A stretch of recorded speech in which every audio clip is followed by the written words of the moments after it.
As you wish.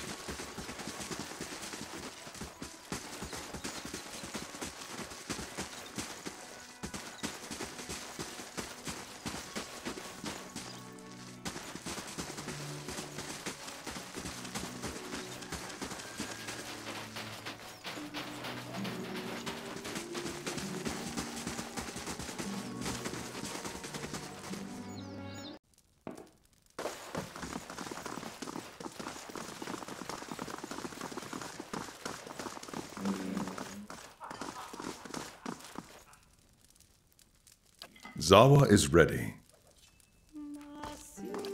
What do you need of Zawa?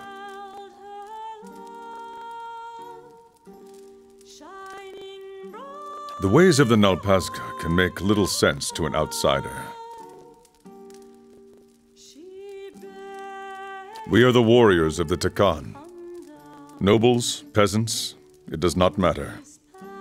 We are souls caged in flesh, nothing more. But it is one thing to say it, another to know it. So we train until we know it, or until we meet our ends. I give this answer because it is what you wanted, but the Nalpazga would say different. They would say that we are nothing at all.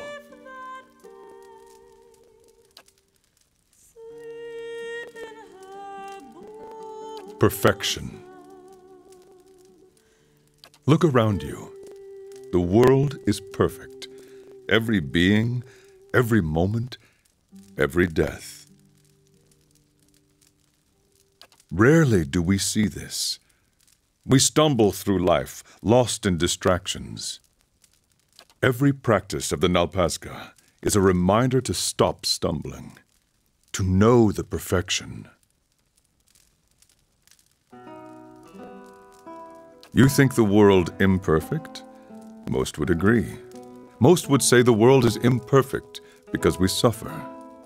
They imagine a world without suffering and dream of living there, and suffer all the more for it. This is their mistake. The world is perfect. It was created by a boundless wisdom. It is for us to learn why a perfect world requires that we suffer.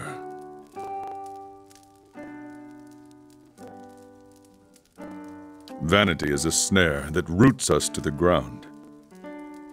The way we see ourselves, the way others see us, these things are not real. They cannot be touched. The Nalpazga teachings reveal many such snares. Fear, pleasure, doubt, hatred. They hold us back if we let ourselves be caught. Then you see only what is truly there, and you suffer no longer. You become as a god, seeing things as they do. If you can loose yourself from the snares, then you are free. I meet people on the road, and they pity me. I have come to find it endearing. They see so many scars, and they wonder, how can the man beneath not be broken? A scar is a wound that heals, a living reminder of our power over suffering. They cause no pain, only the echo of pain, which cannot hurt you. Show me a scarred man, and I will show you a man who can overcome. The Malkachoa? At any time, it is rare that I have not eaten some. When you first try it, it seems a beautiful fantasy. You see colors you have never seen, meet creatures that are not there. With practice, you see that all it does is show you reality, the essence of all things, how they are alike and connected. I have watched trees grow and wilt before me. I have tasted meat and known the animal's life as if it were mine. But the Malkachoa often causes the stomach to empty with great violence, so it is not for everyone. You would ask much of one who knows little. Most Akan have two choices. They can grow crops, or they can become Nalpazka warriors. I was the youngest of 5, a dreamer. The Nalpazka were always in my thoughts. They did not feel the same about me. 3 times I tried to join their ranks. 3 times I was refused. All that time spent dreaming, and I had not thought to prepare. I was lazy, uncoordinated, overweight. If they had not refused me, what shame I might have brought to them. They had no choice. Our high priestess had a vision. Malkachoa, plus some other shit, knowing her. No one put on a better ceremony than she did. She saw me as chieftain, leading a host of Nalpazka warriors to victory over our enemies, the Quechmatl.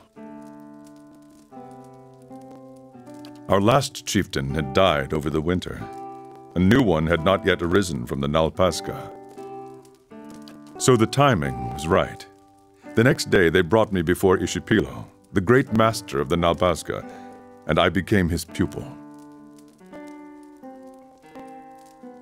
I still trained with the other instructors, sparred and meditated with my Nalpazka brothers and sisters. I learned from all of them. But learning from Ishipilo was a chieftain's privilege. He knew the secrets that could grant mastery over reality, invincibility in combat. When a Nalpazka was deemed a worthy successor to a chieftain, greater than all his peers, Ishipilo would take him in, prepare him for the future. I would not be as I am now without his lessons.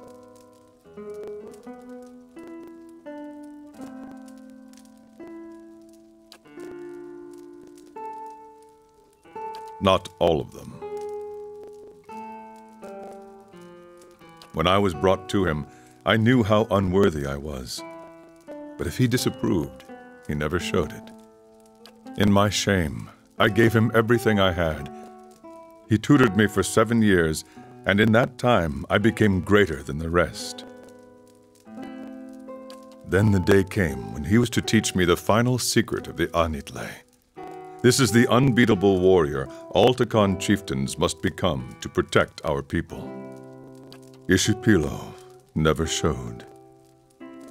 I found him in his study, meditating, or perhaps staring off. I couldn't say. Master, I said, is it time for me to learn to be the Anitlei? Not yet, he said. And that was all. He never gave me another lesson. A year later, he was dead of old age. They named me chieftain anyway.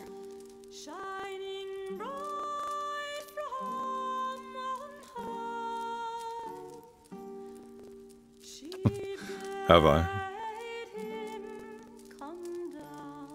At any time, 2 people know the secret of becoming the Anitlei, the chieftain and the master of the Nalpazka. When Ishipilo died, the knowledge was lost to us forever. I thought so as well.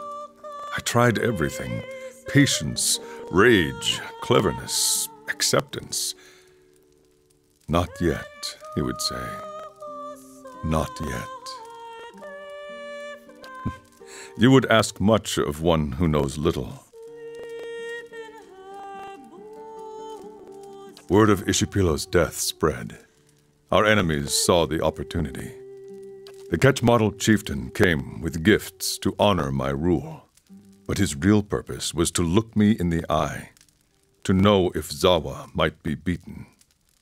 I looked at him, and I imagined that I was the Anitlei, free of all the worldly snares, that my master had taught me everything.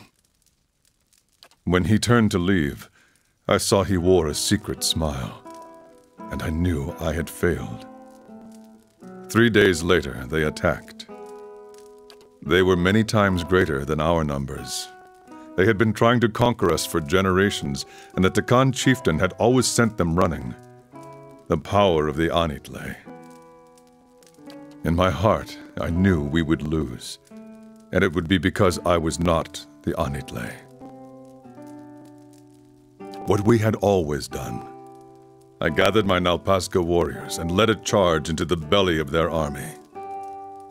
The Nalpazga believed Zawa was the Anitlei, and it gave them strength. For their sakes, for Takan, I believed it too. My mind found a place it had never reached before. I could see my enemies' moves before they made them. I could see my own actions in front of me, the path to victory. I did as I saw, and the Quechmatl fell in heaps. And then the Quechmatl chieftain came to face me, and he knew Zawa was not the Anitlei. When I saw him, I knew it too. I hesitated. My enemies fell upon me. One by one, the Nalpazga were defeated, and Takan was conquered.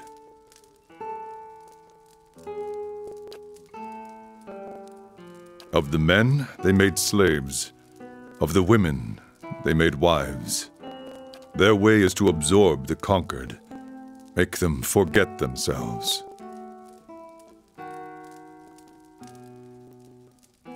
They take you alive if you are a chieftain. They break your body and your spirit. Then they show you to their people and to yours, broken. After that, they cut off your head so that they may drink your soul from it.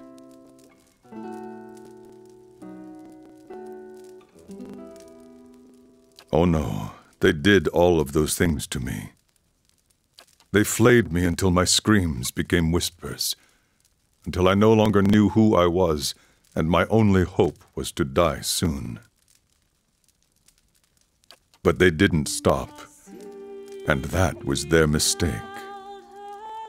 In my lowest moment, I released my grip on many worldly things I had come to embrace since my master's death.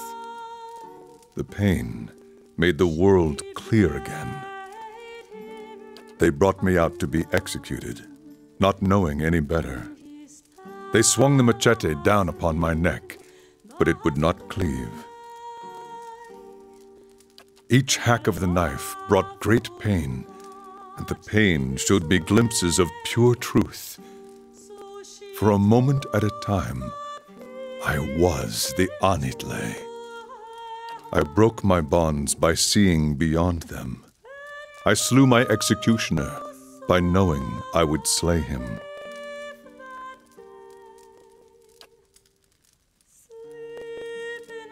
No. When the pain faded, so did my enlightenment. But it was enough to make my escape. I swore to return when my soul was ready to defeat the Quechmatl, when I had rediscovered my master's lost secrets. No. I searched my empty homeland for any trace of Ishipilo's knowledge, but I knew he had left none. It would have been too dangerous. When that failed, I began searching the land to see if knowledge of the Anitlei had come from abroad. I visited temples and monasteries. All the while, Zawa was trying to find the answer within himself as well. Meditation, Malkachoa, 1,000 practices he had learned as Nalpazga or dreamed on his own. He becomes nearer to the Anitlei every day, but his soul is not free. He is not the Anitlei.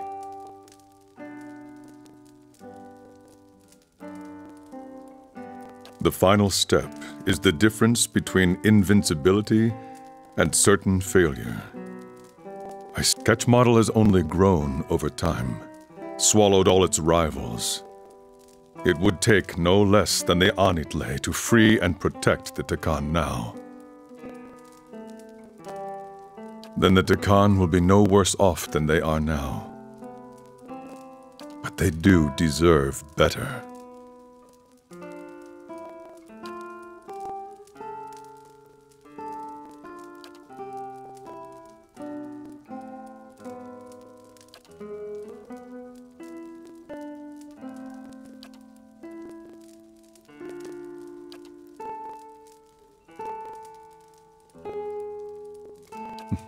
You would ask much of one who knows little. Ishmetal is vast. Outsiders think of it as one land and its people as one people. But if you walk across it, you see that there are many Ishmetals. The Ishmetal that the Takan know is rich in soil and water. The crops seem to grow in front of you. We build our homes along the Aki River, and it is good to us.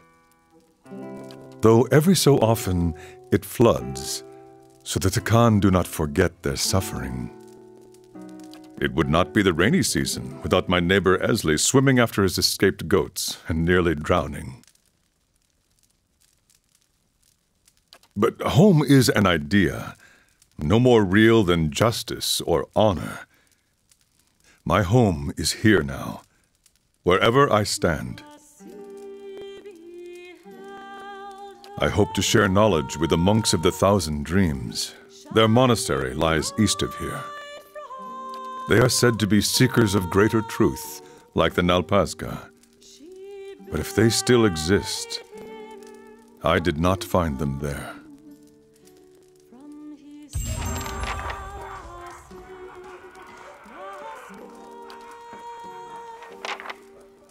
As you wish.